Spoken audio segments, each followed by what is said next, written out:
Welcome back to the Everything Goes podcast with your host, TAK.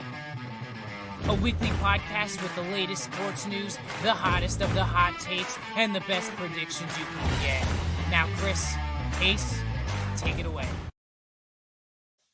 Welcome back. It's been a while. What has it been? 2 weeks, Ty? It's always a 2-week gap for some reason. I don't know why. And I see the world's still spinning. We're all still breathing and the living. There's a lot of. I can't even talk about it. It's not a political podcast. No, yeah. We're not there yet. Can't divert this soon in. But we have our first guest on this new platform that we're doing. We have Garrett Chillot from Chillot Racing. Funny thing is I stumbled, and I just talked to them about this before we came on. I stumbled upon Jared's YouTube channel trying to find my brother racing, and Action Track doesn't put nothing up that I could find. And I was just going through all his videos, and I just noticed my brother in the background, his pit crew doing nothing, and Troy just standing there with his fire suit on. But ever since then, I've been watching your channel, and it's amazing the amount of racing that you do and the amount of different tracks that you go to. And we'll talk about it, where you're going, which I especially have a lot of questions for your dad, Alan, where you're going to the next level. It's mind blowing at your age. First of all, how old are you? I'm 15. Oh my God, man, I have grandkids your age. Jeez. But anyway, how did you all get into racing? So my great grandfather raced, and he raced, and my uncle raced. So my great grandfather was a big racer. So he started racing at Makatech, 5 Mile, Pencan, a bunch of down here racing. And then my uncle got into it. And then he started racing Makatech, Pencan, much of those again. And then he got into it street stocks. My dad did with Makatech. And then I played baseball for a long time. And then I stopped that. Love to hear that, but I hate to hear the stopping part, though. Yeah. And then my mom's parents took me over to the races because he was sick with his back at that point. And I said, I want to do this to him when I came home. And he's like, okay. And then we started looking for a car, and then we found my first car. And I know the story how you got your number. That's your grandfather and your uncle's number, your grandfather and your dad's number. Yeah. Was your grandfather and your uncle Bill, is it? Were number 34 and your dad was number 9. Yeah. Oh, that is awesome. Nice. Awesome. Yeah, we were out of racing for 20 years. And I coached travel baseball. My oldest son played travel baseball and is now a Division I pitcher. And he had the utmost talent to play probably Division I baseball. And he just said to me, I want to focus on racing and give it all up. Oh, wow. I tell you what, the thing I applaud the most is that your child is out there and he's doing things where you see kids today where they're going to have arthritis in their thumbs by the time they're 20, playing video games and working. My grandson, my youngest grandson is about a year old, and he works with iPhone better than I do. It's mind blowing. Well, I can't it isn't hard.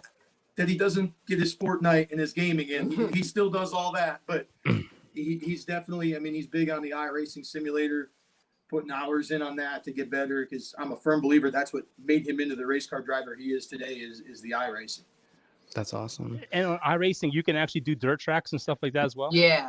So you're in the car. You're in the car. You can set the car up for how you want it. And I have a bunch of buddies that just after school every day, around 3:30 every day, we have a group call and we play iRace until about 5:30, and then we talk after that, but we don't play iRacing really much after that. So what's iRacing for those that don't know what that is? Yeah. So iRacing is like a dirt simulator. So it's basically a racing simulator in general, every kind of racing. Yeah. Oh, wow. So but you can't go in there like we do. Like when I race my son in NASCAR, like I'll push them into the pits on the final lap so I win the race. It's not stuff like that. You can't go in there and beat the hell out of each other, right? No. Now, go ahead. It goes from NASCAR. You can run on the asphalt, or you can run road courses.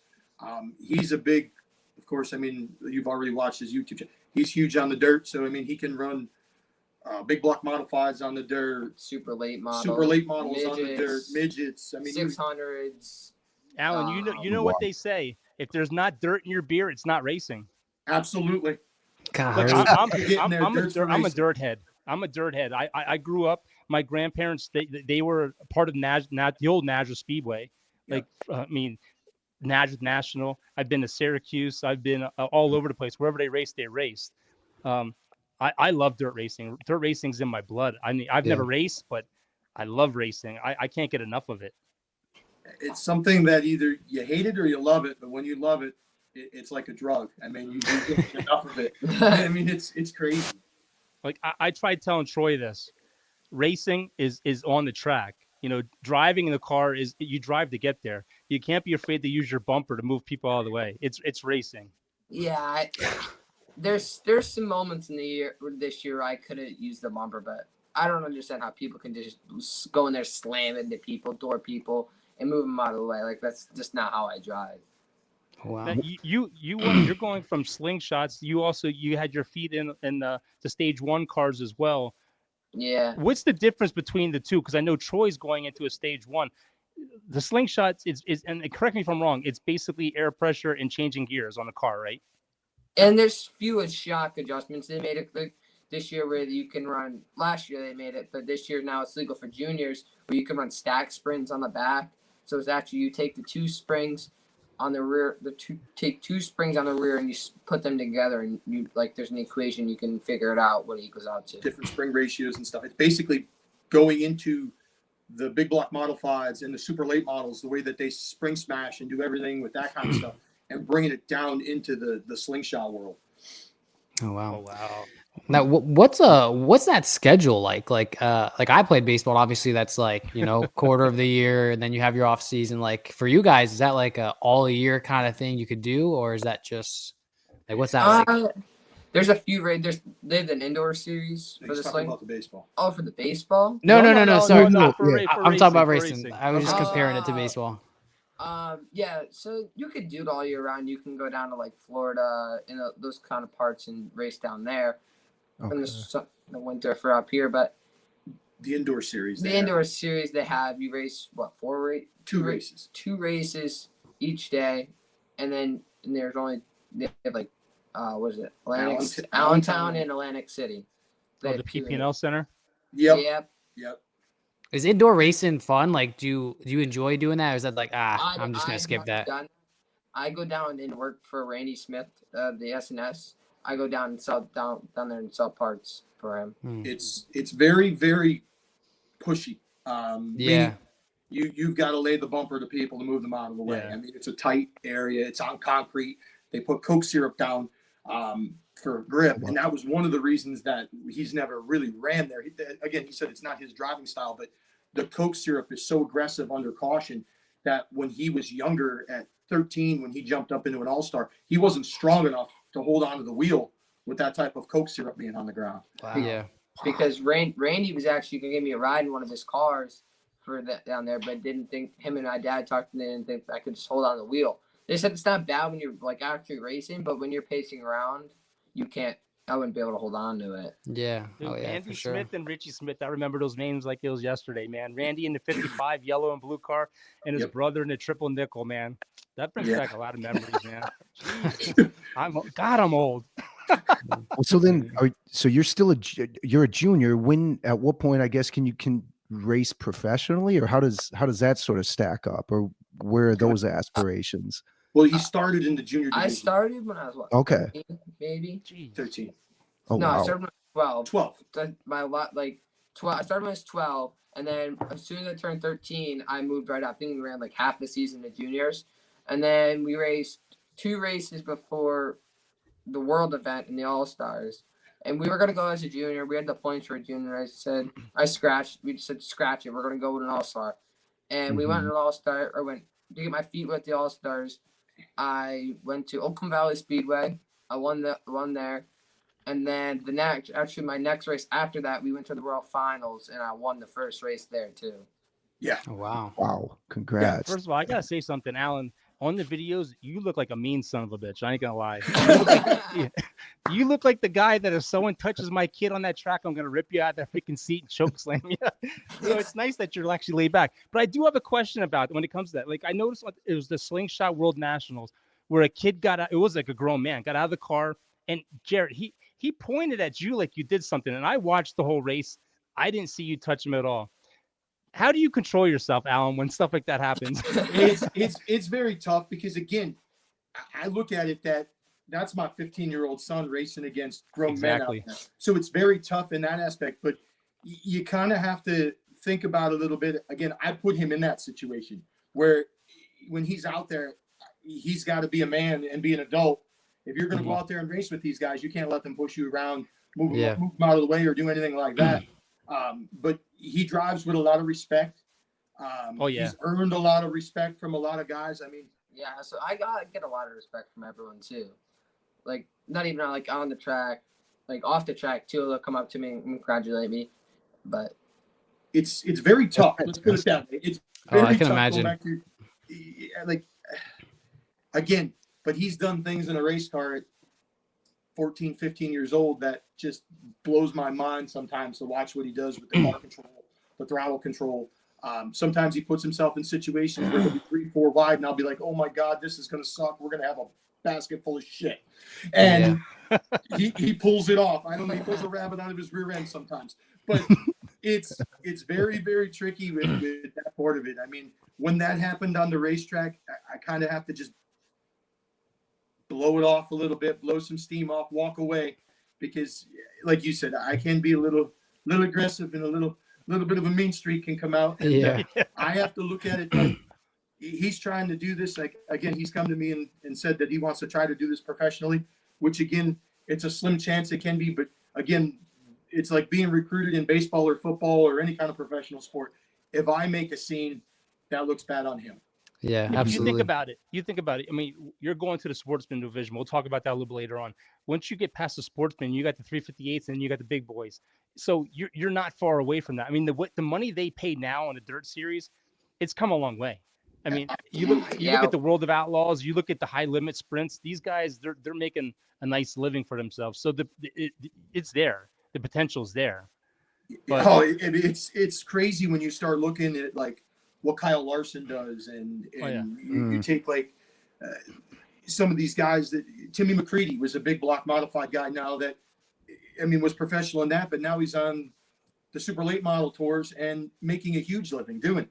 I mean, it's out there to be done. Like I said, it's a slim chance, and I've always told both of my boys through all their stuff, if you can get paid to do something that you did as a kid for fun, you won. Regardless if it's just paying for his hobby and he's not making a living, he has a full-time job. It's still huge. Huge. Well, the nice thing is you have a good platform going. And the thing is somebody's going to see your platform. Always stay professional on that platform. Look what happened to Tanner Holmes. He ended up in Bobby Allen's World of Outlaw car for a couple races. You know, the door's always open for you, and you always got to remember that somebody's always watching you. Yeah, so how you conduct yourself on the track and off the track, it goes a long way. Yeah. Garrett, Garrett, how do you balance your time then? Because it sounds like you'd love to be doing this 24 hours a day. It sounds like. Don't get a girlfriend.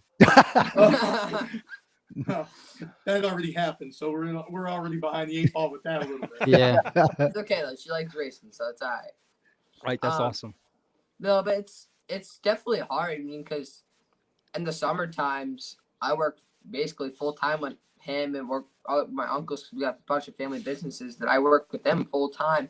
So I come home from working an 8-hour day and then go spend the rest of my day and night in the shop trying to get the car ready, because we have a big crew that helps us, but they help us at the track. Like they come over, like they're very busy. I mean, they're very busy people. They come over when they can at the house, but that's not like full time or anything, which it is full.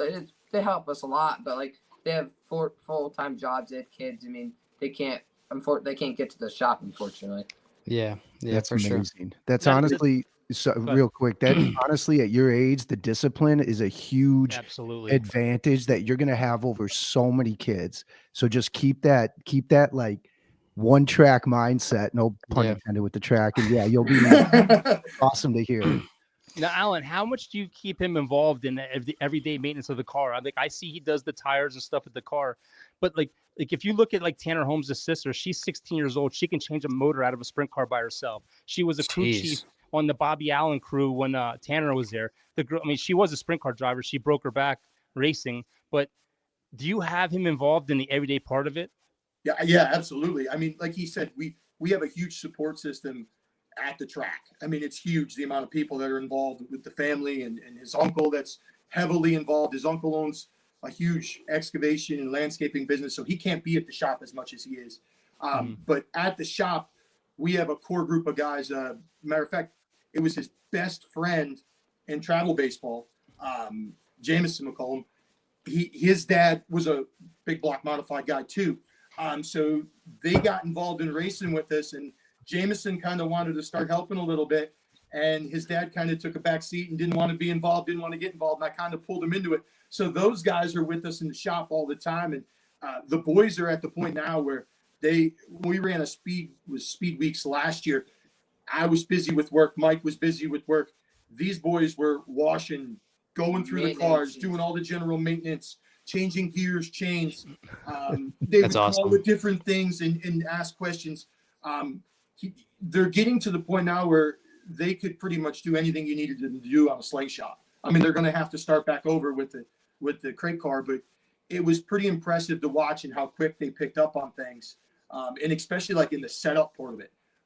He got to be, as a driver, got to be so much more detailed in what he felt in the seat, on body roll, on how the car felt getting into the corner, what he was lacking middle off, if he was lacking anything. And he could relay that back to his uncle, myself, and Mike. Us three kind of bounce everything, because we're all with the racing background, back everything off each other here. And it was just so much easier once he learned everything about the car. You know what I mean? And it makes a huge difference, even in the driver's seat, learning what you can in the shop. Because I'm a firm believer, the races aren't won on the track, they're won in the shop. Oh, I like Absolutely. that. I like Absolutely. That. Now, Garrett, how difficult it is for you? I mean, I have a list of tracks. You were at Hamlin Action Track, Snydersville, Linda's, Lebanon Valley, Utica, Rome, and the list is probably bigger than that. How difficult is you as a driver going from different track to track, knowing where you set up your slide and just how to run that track? I mean, I basically ran every track like him, man. I mean, I was like, in the beginning of the season, I really was thrown in because I was super tight, and well, we had to buy him with the car, but we eventually found that. But at the tracks, I'd get behind the people that would run up front. I'd behind every time they go for hot laps, I'd get right behind them, stay right on their bumper until we go green, and then eventually, I gotta figure it out somehow. I mean, the hardest tracks it took me to do were Utica Rome took me about 2 laps to figure out, and I figured it out there. But Lebanon Valley was probably the hardest track I could figure out. And I was also super rushed. I hadn't really have a lot of time because I was trying to get back to Hamlin to race that night. But that was the hardest track I had to learn. Wow. Now, go ahead, Dad. I would say, Alan, I don't know when you started racing, but would you say he's better than you at that age that he's at now? 100% he's better. He's got a God-given talent to do what he does.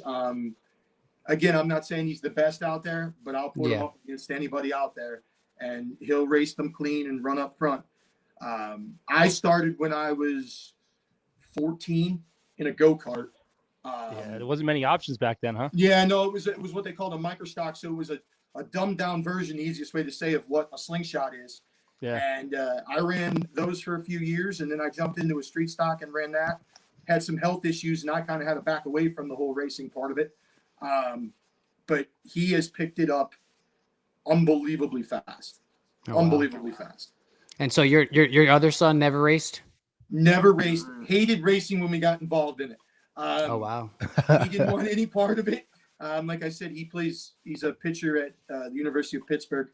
Wow. Right Awesome. now. Awesome. So he's working hard at that. He's actually out there. He's watching the podcast right now. So I don't go ahead. He wanted no part of it. He thought it was dumb. He's like, you're driving around in circles.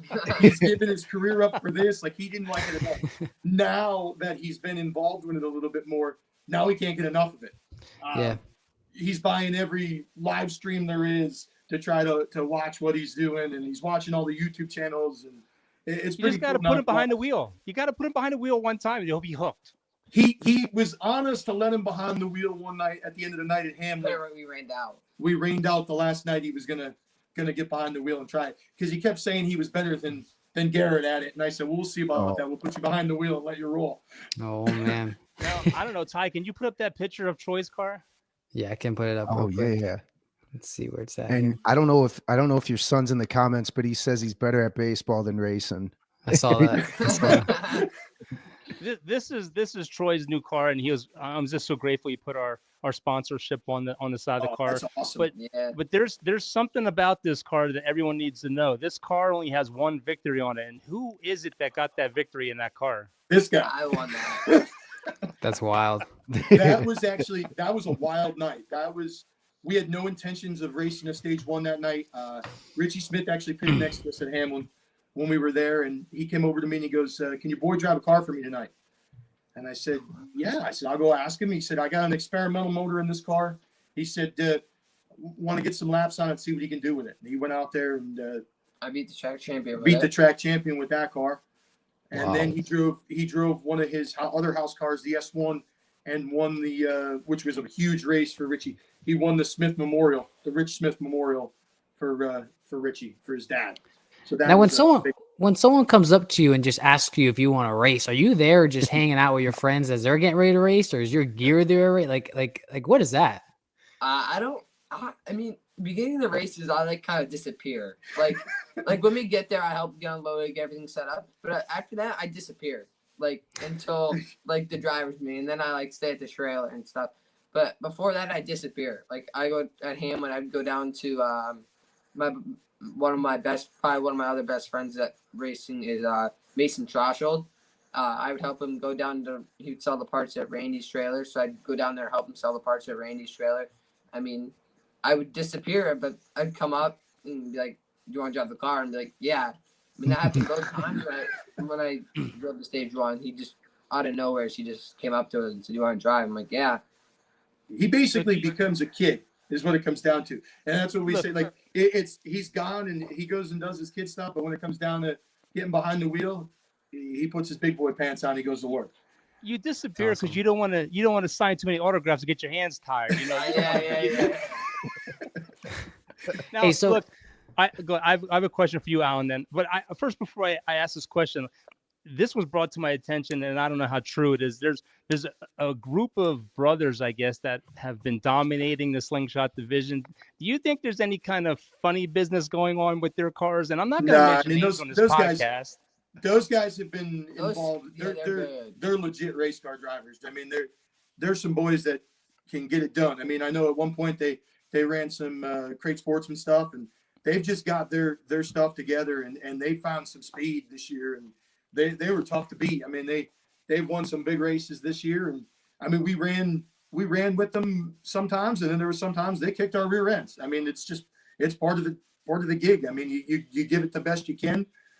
We put as much foot forward as we can in the shop and try to find some speed. And again, it's tough. I mean, and when people say you can't find 0.3 of a second, you can find it. We did it. And again, all our stuff was legal. We went the one night we were getting beat, and we went the whole week. We had the car on the scales 3 times and just working different things and changing different things. And Mike and I banging our heads together. And then we'd be calling Uncle Bill and banging our heads with him and figuring out different things. And then we went back that week and gained 0.3 of a second. You should see their text messages. It's crazy. That's wild. Well, I had to ask. I'd heard they dominated a certain track where they won majority of the races. So I just they did. They ran. I mean, again, it's tough. I mean, there was people that saying we were cheating at Hamlin because we were a dominant force at Hamlin. I mean, at one point he had a 250-point lead. I mean, in the championship, Wow. It was like we were rolling. Wild. And then All of a sudden, that's cut down, and we're battling each week. The point leads change, yeah, and then because we kind of flattened out. I mean, don't you think we kind of flattened out a little we bit did flatten out. in like the beginning of the season at Hamlin, and we just couldn't get any speed, and then I just kind of stopped the tire prep a little bit. I'm like, I don't know if it's really helped me a little bit. And then I started up again, and I didn't do it for one heat race. And I'm like, dude, I got no side bite.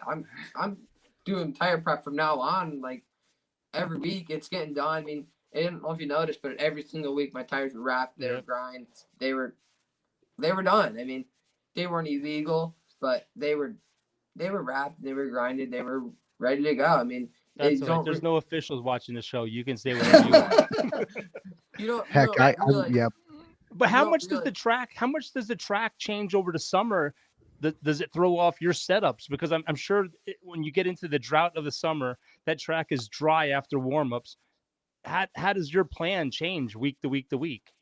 It just my Hamel car. I mean, it ate up the slick. I mean, you put it in the slick, it just goes. It had so much forward drive this year, and I had forward drive last year too. But it's just the way kind of the driving style. I mean, you don't really change the setup. You kind of have to change your driving style, find the moisture. I mean, there's always a little bit of moisture on the bottom, but then these people are slamming the top. I mean, we don't have the power to. We have a lawnmower engine behind us. Yeah. No, we don't have the big blocks. They can just run the top and bang the boards down and make it work. I mean, you really gotta pedal it. Make sure you're getting your car straight. And the biggest thing is keeping your car straight and free. Yeah. And again, the other thing we did this year is, and a lot of guys didn't know it because we had it covered up with shock covers and everything else, but myself and Mike again went to work when they released this year that you could run a stack spring.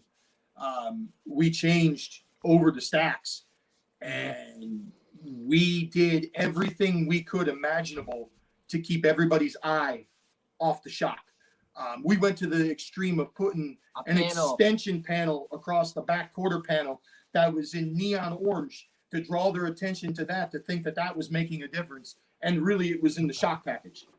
You just gave it all away now.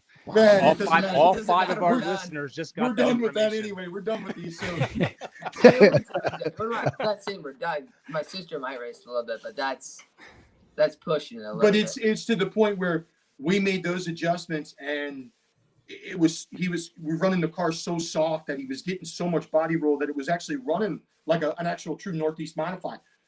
He could feel the roll, and he was the only guy, and I'll say this flat out, at Hamlin that could run the top and be successful on the top of the speedway. So that makes a huge difference when everybody's stuck down on the bottom and they're bottom feeding.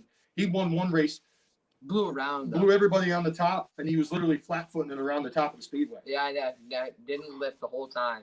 Oh wow. I mean, the degrees and the temperature showed that. I mean, we were up there, but people. I mean, because people are pinching so much on the bottom, and I can just keep my momentum. It's kind of like a balloon. You know, like you get a balloon going, and as you keep spinning it, it keeps getting faster and faster and faster. Mm-hmm. I mean, that's basically what I did. I mean, I was trying to keep my momentum, and anytime someone broke my momentum, I was screwed. I mean, I couldn't. It took me a little bit to get that back up. And when he's saying about momentum, I mean, you're talking these motors on a dyno, taking a 24-horse motor, you're pushing 40 to 42 horse on methane alcohol. So it's not a ton of horsepower, but it's still enough that can get you around the racetrack. And I mean, they are a badass car. I mean, they're neat. I ripped my brother's around his yard. I got a chance to drive it. I was going to come in and actually race at Action Track. I landed on Wednesday, the day he was racing, but by the time I got to where I need to go in Jim Thorpe, I was not heading over to Action Track. So I got to drive his car around his yard and rip it up a little bit. But my thing for you, Alan, is I'm not saying that there's no danger in the cars that he's racing now. There's danger in anything you do, but now he's going to big boy racing. He's going to Sportsman. He's going to a full-size modified. He's going to be running against grown men. How do you feel about that, knowing that the danger level is going up now? Yeah, it is going up. I mean, but anytime that you strap yourself in between those bars, you're putting your life at risk. It doesn't matter if you're racing a go-kart or you're racing NASCAR. It's the risk is still there. Driving to work. Basically, I mean, the risk is there. The tracks that he's going to run now, I mean, two of the places, one being Utica Rome, the other being Fonda, they're half miles. So we're talking over 100 miles an hour at the end of the straight. Absolutely. So there's some big risks in it. I believe in him 150%. If I didn't think that he was at the capability of doing this, there would be no idea or car even existing in our shop. He's got the skill level to do it. I think it's going to take a little bit of time to get used to it, but I think he'll be a front run contender by the end of the season. I mean, we also have great people that help us. We're best friends with Alex Nkowski's crew chief. Alex Nkowski's Motorboat. I mean, that's where my car came from. Is Alex shop.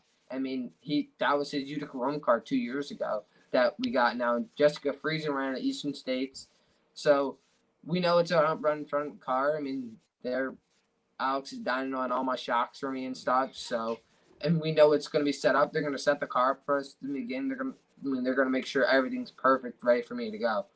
So I was actually going to ask you guys, for those, I'm intrigued, and for those that don't know the process, how does one get a race car, especially when you're changing levels and getting higher and higher into the thing? Like, obviously it's not like just a Facebook marketplace thing, I would assume. So what does that look like? I mean, we basically, like he said, the Yankowskis have been absolutely awesome to us. Actually, their engine builder now, Jeff Murray, used to be my engine builder back in the day.